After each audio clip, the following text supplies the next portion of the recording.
بسم الله الرحمن الرحیم. خواهران عزیز، یک شما پیش از همه خوش آمدید به درس دیگری عقیده که در یک هفته یک بار روز سه شنبه می شود. شکرانه پروردگار که در این درس هم روز خواهرات صفحشان دارد زیاد می شود و به جای تماشا کردن سریال ها و رفتن به گروه های بیهوده گپی و خرید و نمیدونم تجارت های دیگر، اینجا به بعضی ها حتی میگویند در ما ساعت 2 شب است، بعضی ها میگویند ما قریبی سحر است. شکر پروردگار برای آموختن علم شریعت اینجا هستید.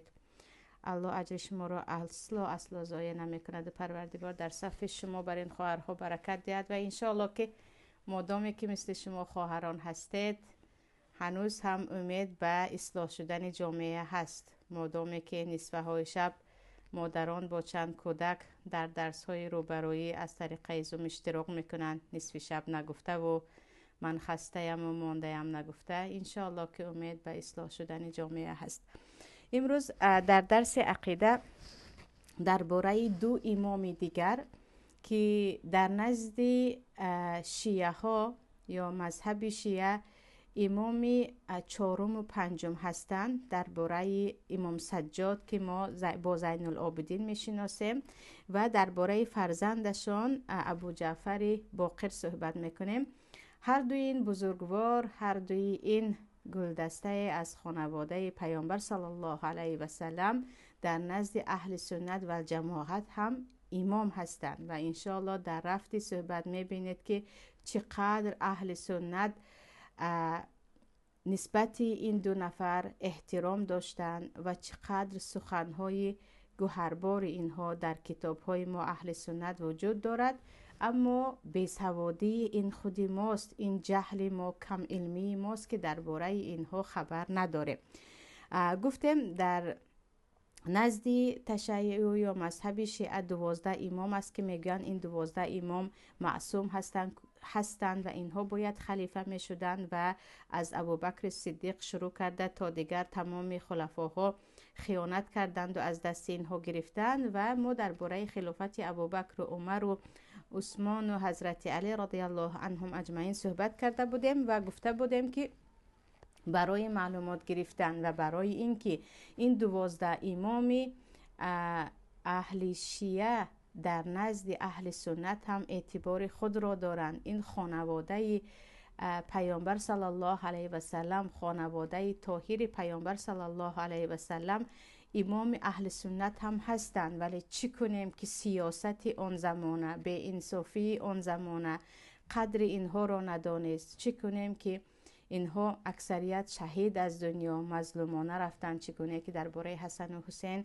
گفتیم و دیگر آنچه که گذشت مصیبت بود، در حقیقت غم و درد بود، حسرت بود برای ما اهل سنت هم، اما دیگر تاریخ را دیگر کردن نمی شود و از پی آن فتنه ها گشتن و هنوز هم گریه کردن و مصیبت را هر سال نو کردن، این از ایمان و از مسلمانی نیست. چون در اسلام مصیبتی که شد برای آن ان لله و ان الیه راجعون گفته می شود و پس از 3 روز عزا گرفتن حرام است.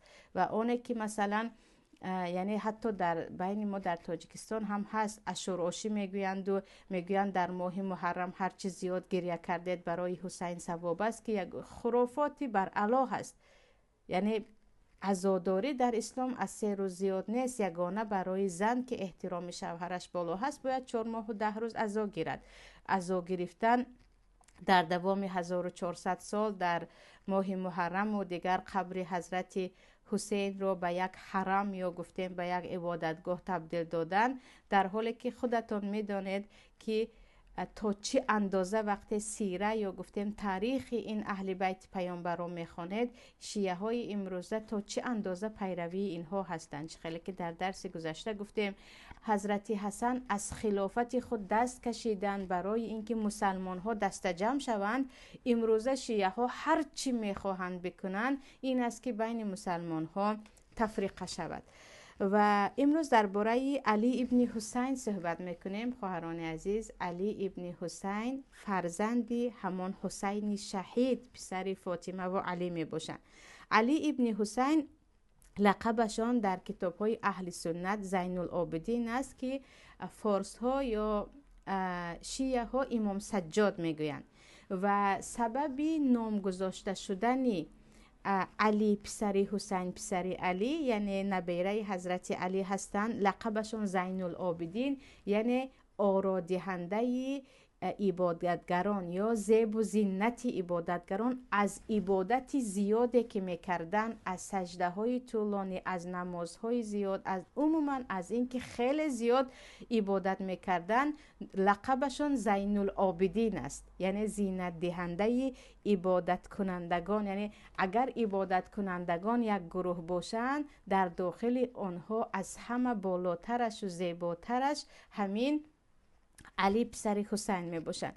و علی پسر حسین، خواهران عزیز، تمامی امام 12 گانه شیعه ها از فرزندان حضرت حسین هستند و از فرزند همین زین العابدین هستند. و زین العابدین فرزند حسین چه خیلی گفتیم پسری علی. و درباره مادرشان بعضی ها میگویند مادرشان از دختری یزدیگرد پادشاه فارس بود. یعنی وقتی که فارس را مسلمان ها فتح میکنند، دختری یزدیگرد در کتاب های تاریخ هم هست، تاریخ فارس ها، دختری او را همچون کنیز به دست حضرت حسین می افتد و بعد از تولد کردن کنیز در اسلام مادر آزاد می شود، الولد می شود، یعنی مادر فرزند شده و آزاد می شود.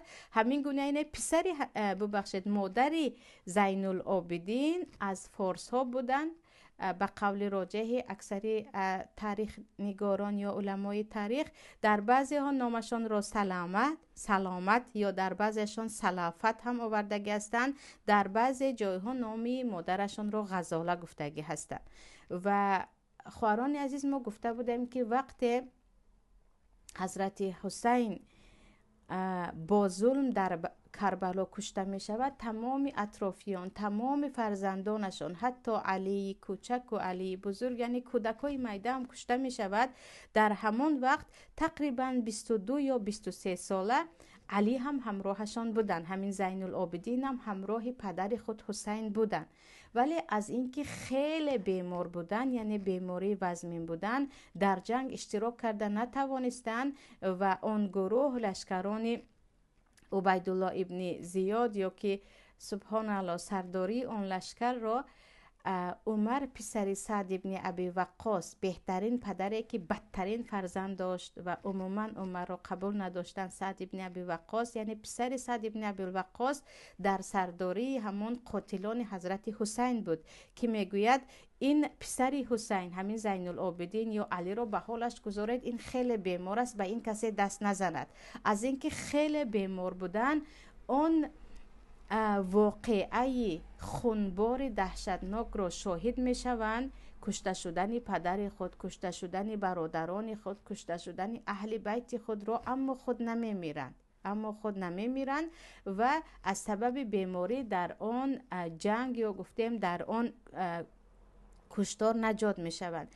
و بعد از اینکه زین العابدین از اینکه بیمار بودند کشته نمی شوند، زین العابدین رو به سوریه روان میکنند از عراق. بعد از سوریه به مدینه روان میکنند که در مدینه خیلی با احترام مروان ابن حکم پیشواز میگیرد، دیگر کار میکردگیش هم نمیموند، برای آنکه دیگه تمام اهل بیت این بزرگوار، اهل بیت خاندان پیامبر را کشتن از طریق حسین. هر کسی که بود فرزندان حسین را، یگانه همین یک فرزند حسین میماند.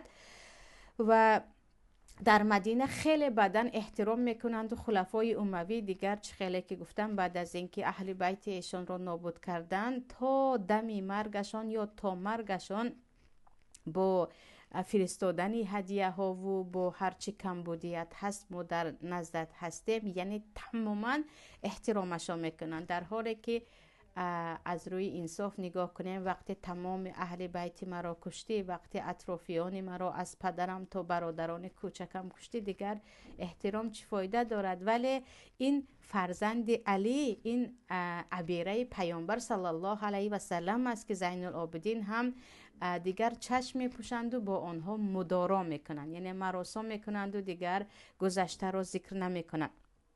و زین العابدین خواهران عزیز، همسرشان دختر حسن است، همسرشان فاطمه دختر حسن است. یعنی دختر عمکی خود را میگیرن، دختر عمکی خود حسن پسر علی را میگیرن و زین العابدین را چه خیلی که گفتیم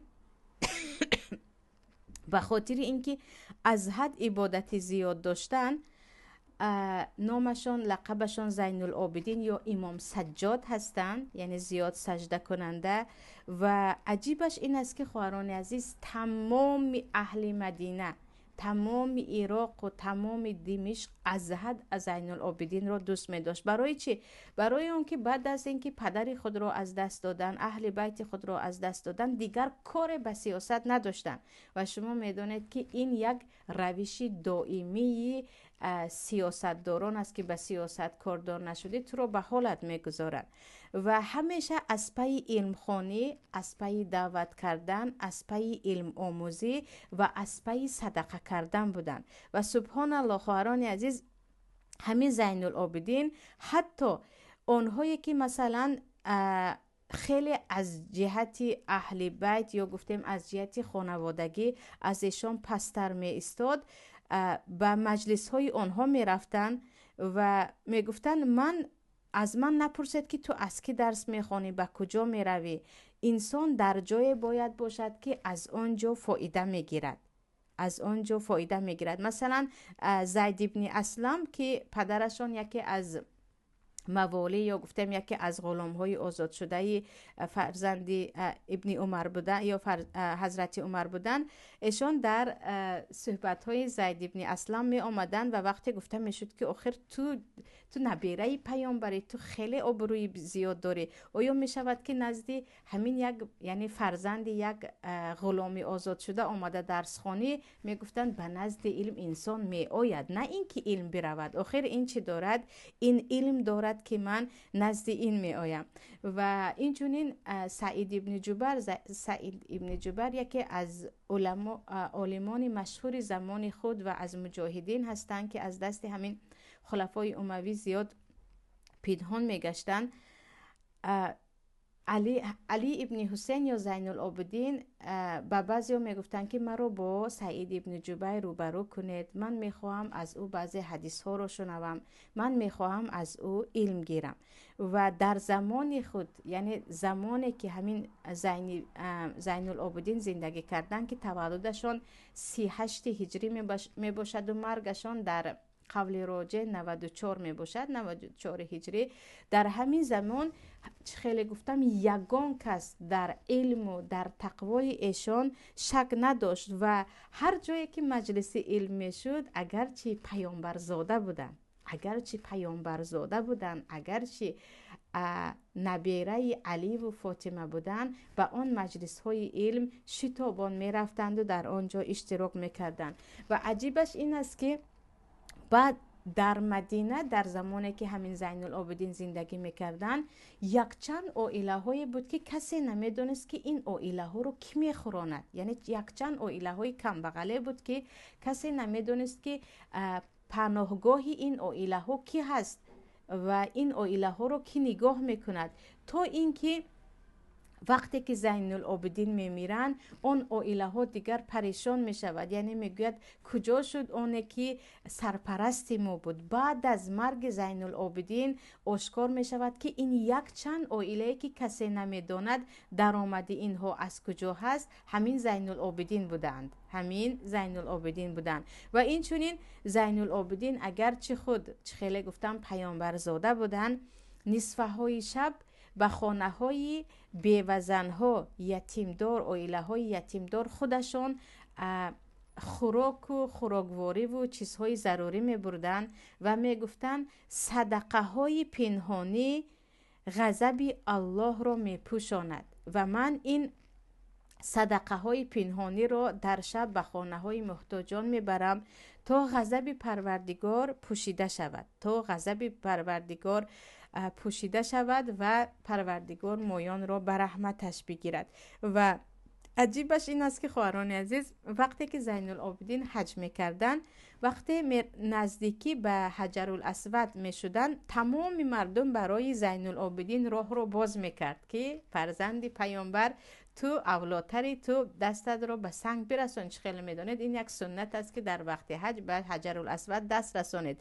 اما خلیفه همون زمان هشام ابن عبدالملک وقتی که به نزدیکی سنگ دست میبرد، مردم او رو یعنی به او راه نمیدادن، به او راه نمیدادن، چون آبروی زین العابدین در آن زمان بالاتر بود از آبروی خلیفه های همان وقت.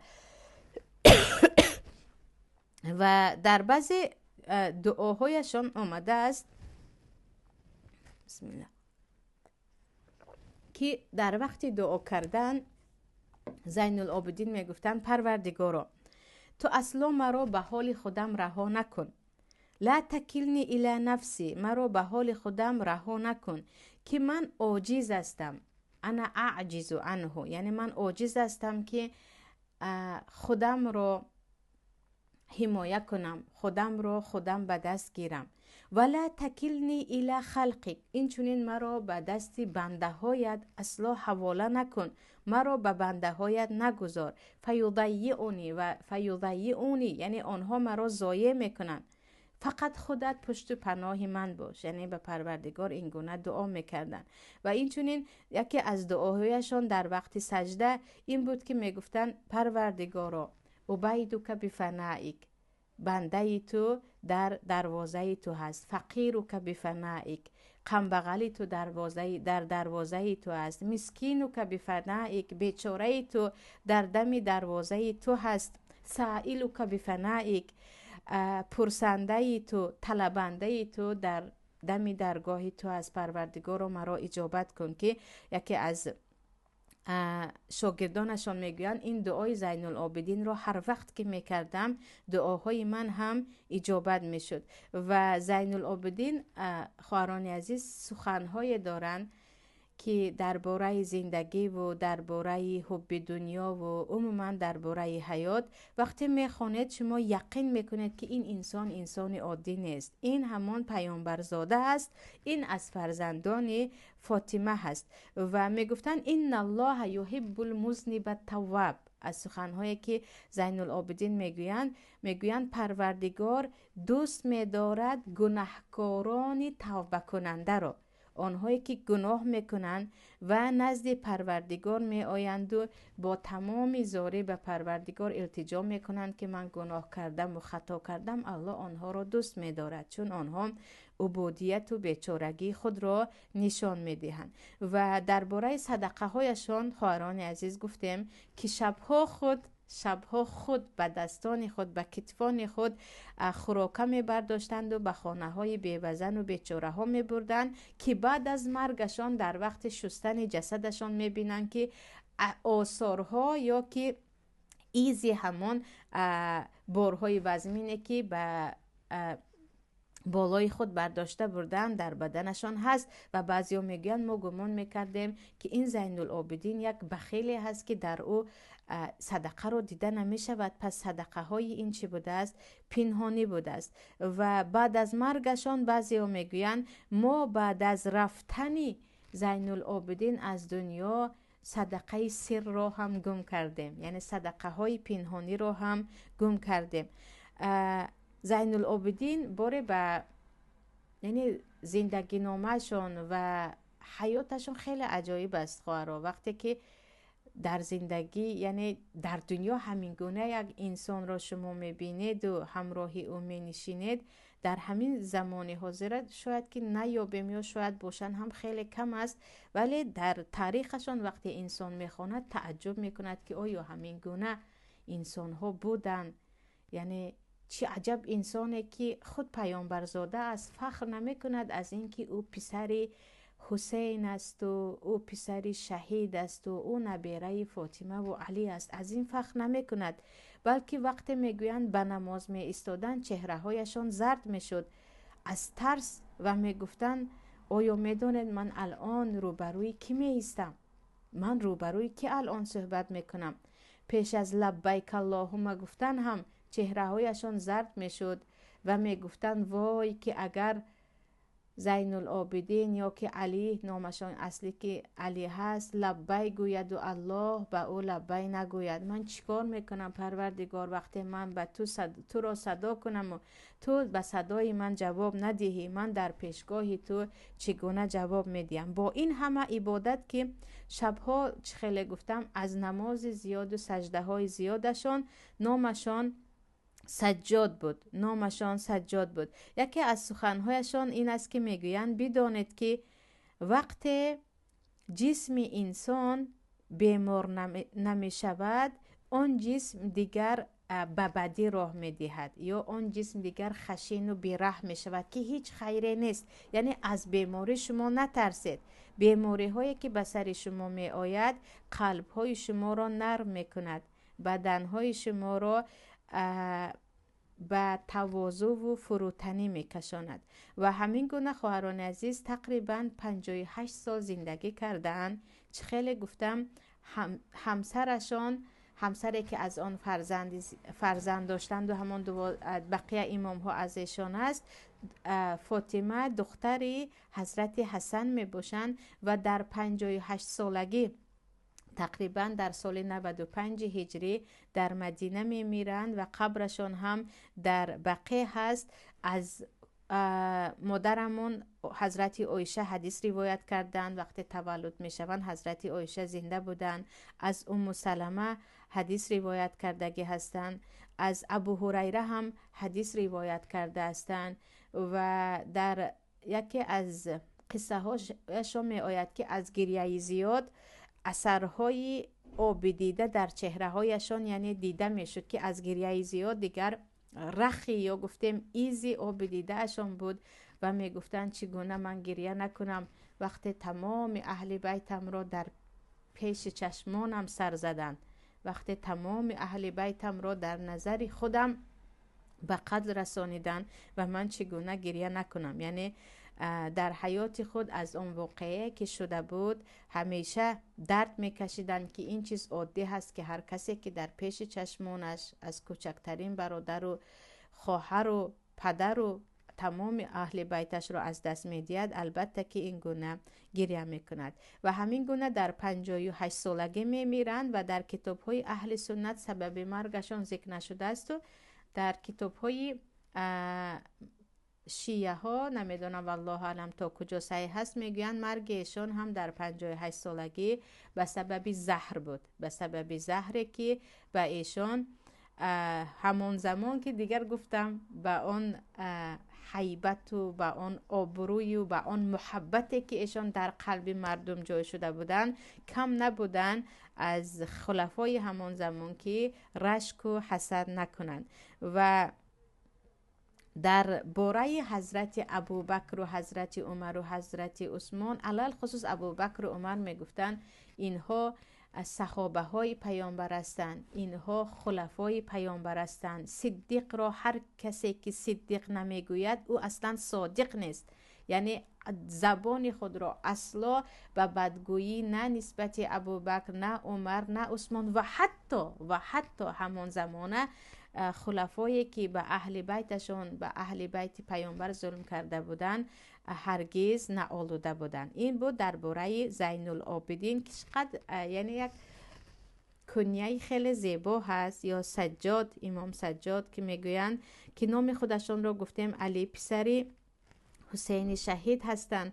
و اینجا یک جمله امام ذهبی که از کتاب سیر اعلام نبلا خوانده استادم خواهر قصه اشون رو که در همین کتاب خیلی مفصل بیان کردگی است، یک جمله اشون رو خیلی دوست داشتم که میگویند زین العابدین آنی هست که زیبنده امامتی است. در حقیقت این به امام بودن می ارزید، می زیبید، باید امام می شد همون گونه که باید پدرش امام می شد. ولی چگونه که گفتیم سلطه یا گفتیم دوست داشتن منصب و کرسی به خانواده پیامبر اینقدر ظلم کرد و اجازه نداد، اما گذشت و دیگر رفت که به آن آمیخته شدن و زیاد یاد کردن خوبی ندارد. یعنی این از کینه‌گیری هم می شود و چه خیلی گفتیم به عمل و ایمان ما به آینده ما به داخل شدن ما به جنت و دوزخ هیچ ربطی ندارد، ما باید از پی اعمالهای خود باشیم.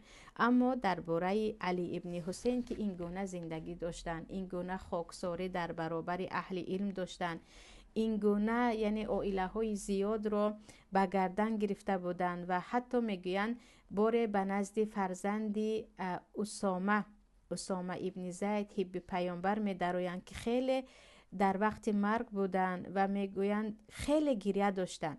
سپس میپرسند که یعنی همین زین العابدین میپرسند که پسر اسامه، پسر حب نبی، چی شد که اینقدر گریه داری؟ میگوید آخر من قرض های زیاد دارم، من 1000 و چند تنگه طلا قرض دارم. و علی ابن حسین میگویند، یعنی محمد پسر اسامه بود، علی ابن حسین میگویند محمد آن همه قرض هایت به گردن من است، تو آرام باش، یعنی اصلا برای این غم نخور. هر قرضی که تو داری بعد از مرگت من همش رو به گردن گرفتم، تو آسوده بخواب. یعنی حتی قرض ایشان رو هم به گردن میگیرن. و چه خیلی گفتم عائله های بود که سرپرستش همین پیامبرزاده یا همین علی پسر حسین بود. این درباره زین العابدین بود. خواهران عزیز، زین العابدین را اگر از روی حضرت علی، حسن و حسین گوییم، زین العابدین این چهارمین امامی شیعه ها می باشند که بعد از زین العابدین می آمده امام هایی که انشاءالله می خوانیم. درباره سرنوشتشان معلومات های کوتاه داده شده است، شاید 2 تا 3 تاش را یکتا کرده خوانیم، ولی به هر حال یک بار گفته می گذاریم که از جهت علم انشاءالله فایده بگیریم.